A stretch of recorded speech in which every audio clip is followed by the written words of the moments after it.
Hi, I'm Jo from J.H.Leather, and in this video I'm going to be showing you how to create this little dog poop bag holder. Let's get started. So the patterns for this will be available as an acrylic template and a PDF pattern pack set. So the fittings you're going to need are going to be either a sand brown stud or a popper closure, along with a 12mm trigger clip. And once we've got our bits, we're going to grab our leather, and thicknesses for that are included in the instructional guide along with the pattern packs. And what we're going to do is we're going to start transferring our patterns onto this. So we're going to go around the main body, making sure we transfer our maker's marks.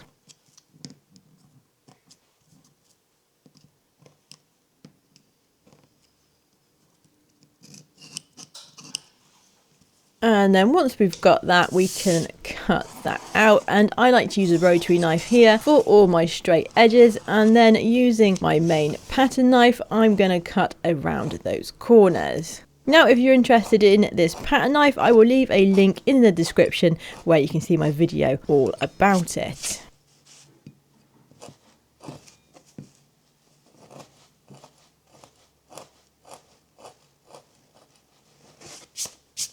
And once you've got your main body cut out, we can then look at the gussets. So what I like to do for this is actually cut a strip of leather the correct width, and then what I'm going to do is draw around those rounded corners on the bottom edge there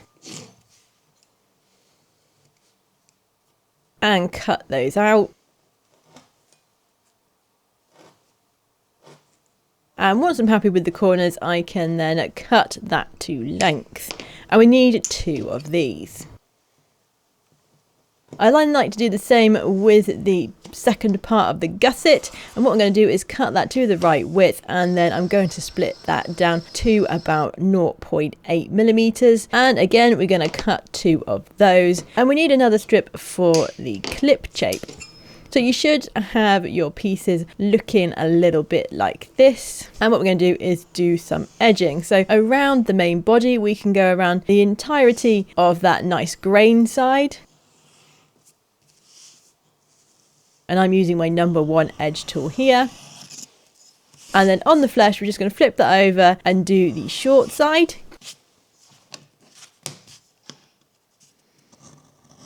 And then what we're going to do is get our pattern and just mark on the flesh side where our stitching marks are. And then what we can do is edge up and around the top of that flap.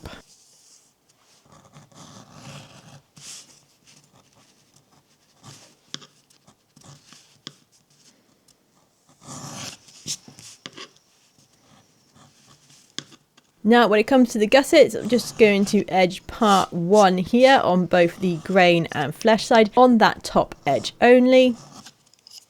And then on our little clip shape, we're going to fold that in half and just mark roughly on the back where the turn finishes, and then we're going to edge up to that point and across the short end only.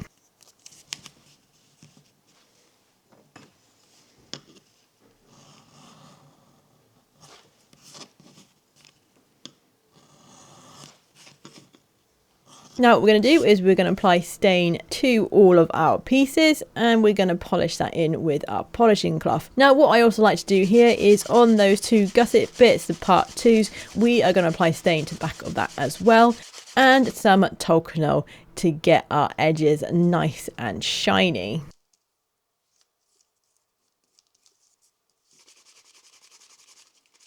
Once we've got all of that polished in, what we can do is heat up our crease. So I like to use an adjustable crease, and mine is set to about 1.5 to 2mm. And then we can draw our crease all the way around our edged pieces.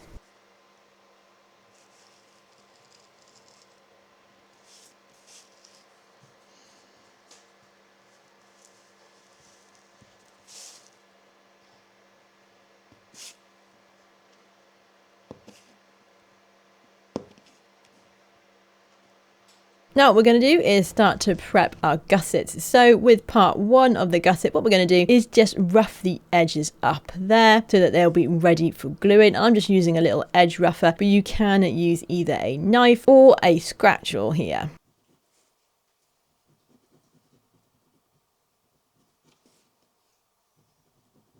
Now what we're going to do is with our gusset part 1 pattern, we're going to set our dividers to that line, and then we're going to draw that around the back on the flesh side of both of these pieces. And then we're going to follow that line with a stitch groove. Now doing this bit is very fiddly, but just stick at it and get a nice groove into the back of your pieces.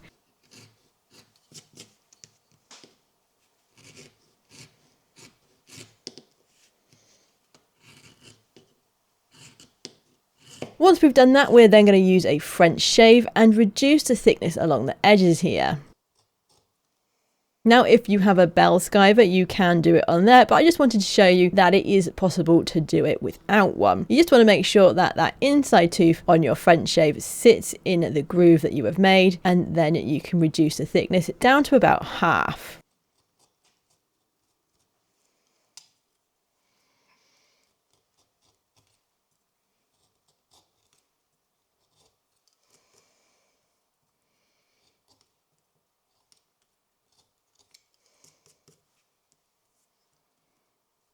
Once we've done that, we can now apply some glue. So we are going to apply some glue around the edge of our part 1 gusset where we have done our roughing. And then with our part 2 gussets, we're going to rough one edge on the grain side only. And then once we've done that, we can apply some glue to these as well. And then once that glue has gone off, we can stick them together. So to speed that up, I like to just use a little hot air gun here. And then, like I said, we can now attach the 2 gusset pieces together. Now, this can be quite fiddly, but if you need to, you can always take it off again and put some more glue on if needed. And what we want is to make sure that those edges line up nice and flush.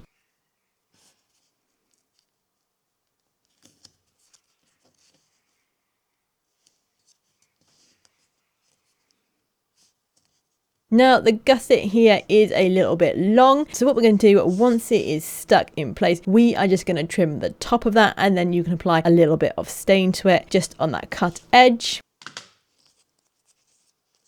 And so you should have your little gusset looking a little bit like this, and we are going to draw in our divider line. So that for me is 3mm, and we're going to draw that all the way around. And once we've got our stitch line in, what we can do is follow that with our stitch marker, and we're going to start with 1 tooth over that top edge, and then when we get down to the corners, we can swap over to a 2-tooth iron, and this will stitch mark all the way through because the leather is quite thin here.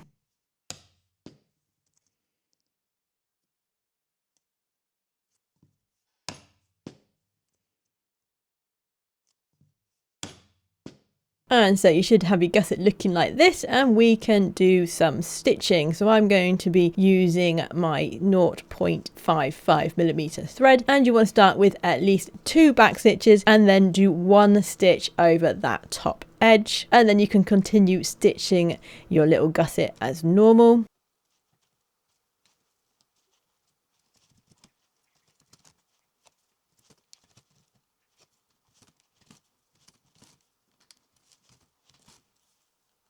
And once you've finished stitching, what you can do is just tap those stitches with a hammer so they're nice and flat. And then we are just going to turn that part 2 of the gusset out on itself.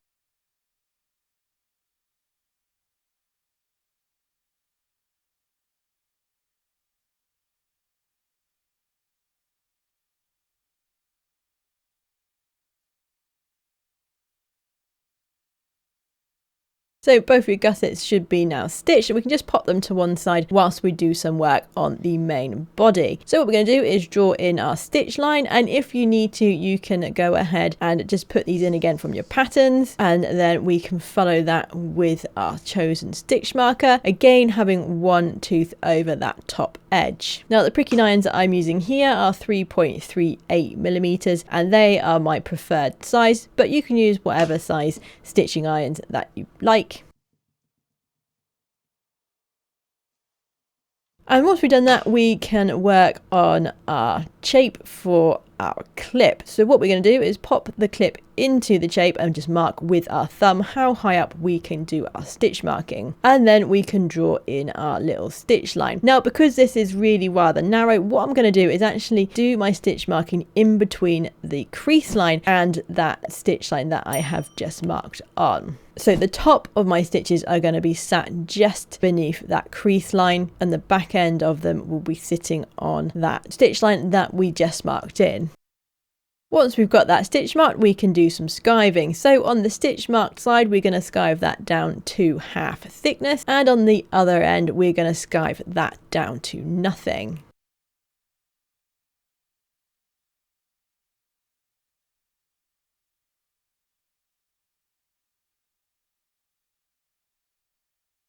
We can then pop our little clip in and apply some glue to the ends of our shape. And then once the glue has gone tacky, we can stick the two sides together.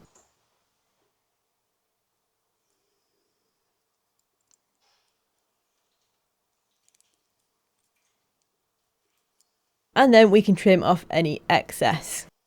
What we can do then is grab the main body, and we're just going to mark where the top of our stitches are going to finish on that little square that we drew in earlier. And then we're just going to rough that up with our scratchel, or you can use a knife for this. We're also going to rough up the back side of our shape for our clip, and then we can apply our glue to both pieces. And again, here I'm using the heat gun just to get the glue to go off a little bit faster, and then once tacky we are going to stick the two pieces together.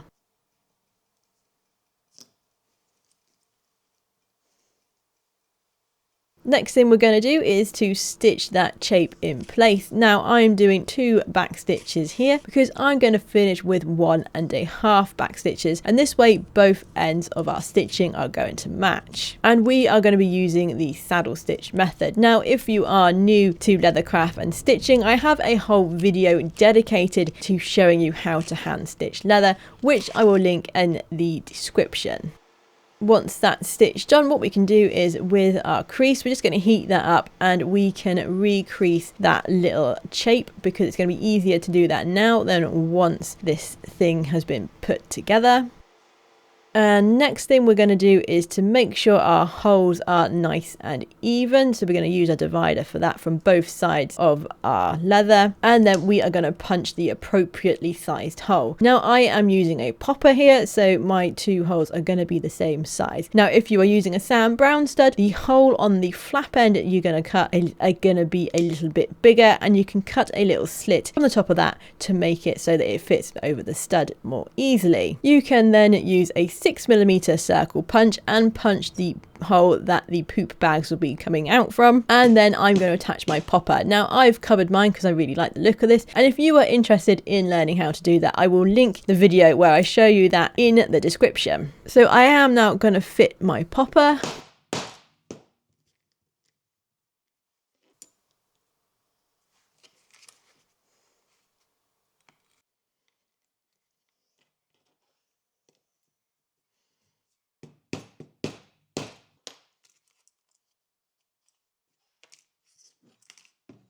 And then once we've done that, we can apply some glue to the edges of our main body and to the gussets. And then what we can do is just use a heat gun just to get that glue to go off a bit quicker. And once the glue has gone tacky, we can stick the 2 pieces together. So we're going to start on the straight edge of our little holder, and we're going to stick both gussets on at the same time. So we'll stick the first one on, and then we're going to flip that over and stick on the second one. And then we can start making our way around the turn on the bottom of the gusset. Now this is a little bit tricky, however it's not as tricky as what I make it look like in the video. It's just a bit hard for me sometimes trying to film and stick things at the same time when I can't necessarily see what I am doing, but hopefully you get the gist of it. We're going to stick the 2 short edges on first and then work our way around the corners onto that short edge and then up the other side, and we're going to work both sort of together as we go. And so hopefully your gussets are now stuck in place, and what you can do is use some little bulldog clips to help hold your gussets in place, and then we are ready to stitch. So this can be a little bit tricky in the clams, and you will have to just maneuver your clams and the little holder around as you do your stitching. So what we're going to do is start with 2 back stitches and then do 1 stitch over that top edge, and then we can continue saddle stitching around the rest of this bag as we go. Once you have stitched, you should have something that looks a little bit like this, and we can start to do some finishing touches. So with a bone folder, what we're going to do is just work that in around the gusset to get that sitting nicely, and then we can also remove any excess glue here, and we'll do that on both sides. And then when we're happy, we can use some sandpaper and just sand those edges nice and flush. We can then go on to do some staining and restain the edges around our little holder here, polishing them up with our polishing cloth, and then applying some more Talcanol to the edges of our holder. So your holder should look a little bit like this, and one more thing we can do to make it look extra fancy is to just go over that with our creasing iron. Now this is a little bit fiddly, but what we're going to do is go around where we have done our stitching to. This is likely going to be the area where our crease line has faded, just because of all the sort of maneuvering that we're doing when we are doing the stitching. Once we've done the outside, what we can do is then carefully go around the inside of that gusset as well, just to really fancy up the holder. And then you are ready to put in your poop bags. So what you want to do is make sure you just twist the end of that to get it going to start with, and then you can put that through the hole in the base of the holder, and then carefully rolling that back up and popping it into the bottom of the holder there. And you should have your little holder looking a little bit like this, with the poop bags being able to be pulled out from the base of the holder. So that is it for this video. I hope you enjoyed watching and you learned something new, and if you did, please be sure to hit the like button to let YouTube know and to help this video get out to more crafters. So thank you very much for watching, and we shall see you in the next video.